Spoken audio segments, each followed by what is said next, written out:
Alright, so we are going to solve the following questions in preparation for the Physics 102. Now we have the question here. It said a parallel plate capacitor has a capacitance of 2.0 microfarad with air in between the plates. Determine its capacitor when a dielectric constant 6.0 is placed between the plates. Now, a parallel plate capacitor has a capacitance of this with air in between its plates. Determine its capacitance when a dielectric constant. Now, the relationship between capacitor of a dielectric constant and the capacitance in air is given by the formula. The capacitance of the medium with a dielectric is K multiplied by CO, where this C is the capacitance with a dielectric, and then this CO is the capacitance in air, and then K is the dielectric constant. Now from this question, it said a parallel plate capacitor has a capacitance of 2.0 microfarad. It means our CO is 2.0 microfarad, of course, with air. Are you getting it now? I told you that the CO is the capacitance with air, while C is the capacitance having a dielectric constant. And the dielectric constant K is equals to 6.0. All right? It's a constant, so it doesn't have any unit. So our C, which is what we are looking for, will be 6.0 times 2.0 microfarad. C will be equals to 6 times 2.0 will give us 12.0 microfarad. All right? So the presence of a dielectric makes the capacitor to have a capacitance higher than normal, which is about 12.0 microfarad. Is that okay? So when you see this question, you should be able to attempt it. Is that understood?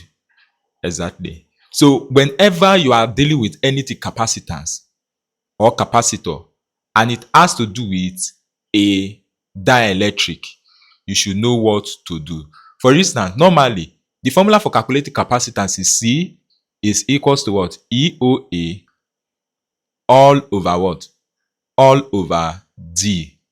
Is that okay? C is equals to EOA all over D. Where C is the capacitance with air, because EO is the permittivity of free space. However, if they give you, let's just say CO, let's put it like this. Now, if they give you a dielectric constant, right, with, let's say they give you, let's remove it as TC.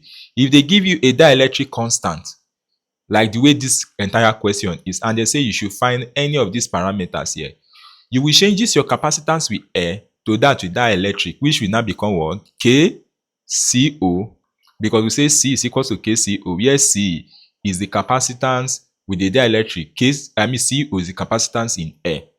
So any question they give to you that has to do with dielectric, change your C that was initially in any of the formula given to you to KCO, will be equals to what? EOA all over D.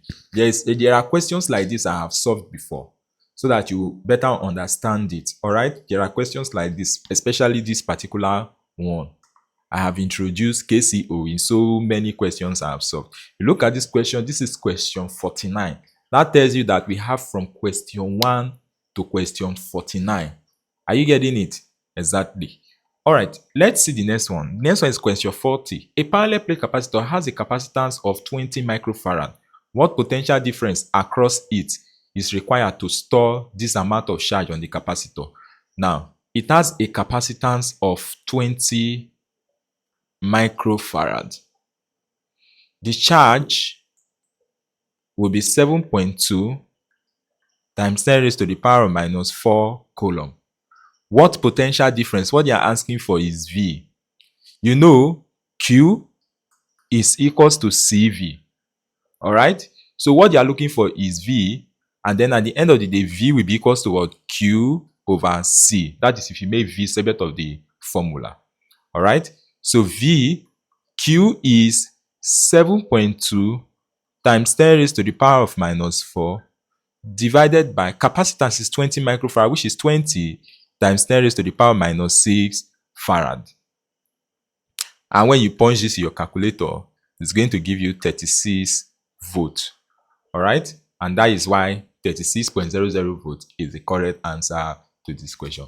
Just press 7.2 times 10 to the power of minus 4 divided by 20 times 10 to the power of minus 6. You get 36. All right? You get 36.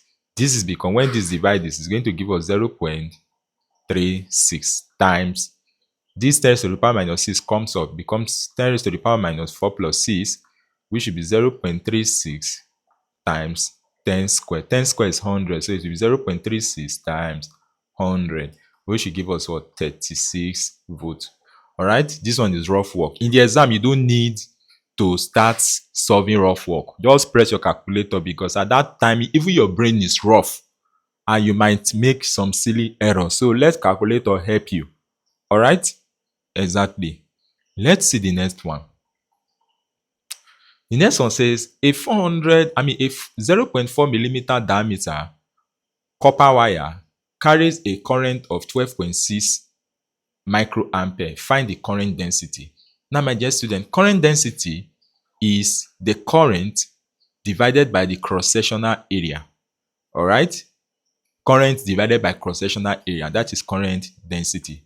Now, in this question, the current was given to us as 12.56 microampere, which is 12.56 times 10 raised to the power of minus 6 ampere. All right. Now the area is what?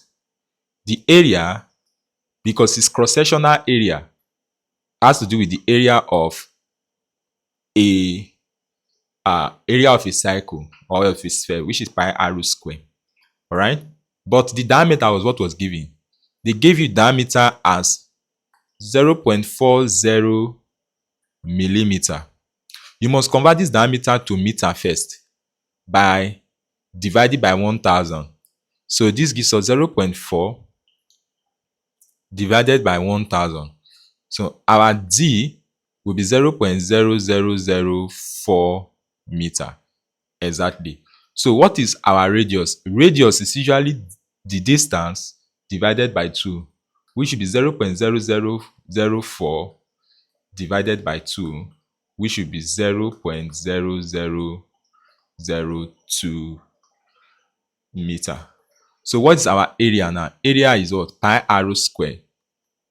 For this question, pi is 3.142. R is what? 0.0002 square. This is our area. You don't need to simplify. Just come down here. You know your J, current density is I. I is what? 12.56 times 10 raised to the power minus 6 divided by area is everything you have here. So put it down here. 3.142 times 0.0002 square. Now, if you punch this in your calculator, it's going to give us 100 ampere per meter square, because it has to do with what? Current over area. Area is meter square, current is ampere, which is the same as 1.0 times 10 raised to the power of 2 ampere per meter square. Is that okay? Exactly. So that's the correct approach to solve this question. This is question 73. So you see, we solved a lot of questions. This is question 50. All right? And this is question 49. Is that okay? So all these questions we've solved. There are questions in between. We solved about 70 something questions.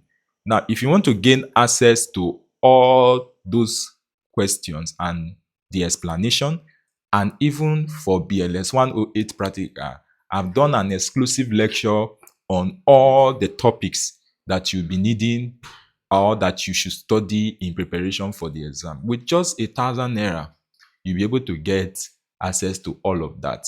So if you need it, just message me on this number, and I'm going to add you to a group on Telegram that you get access to all of this. Thank you very much for your time. We'll see you in the next one.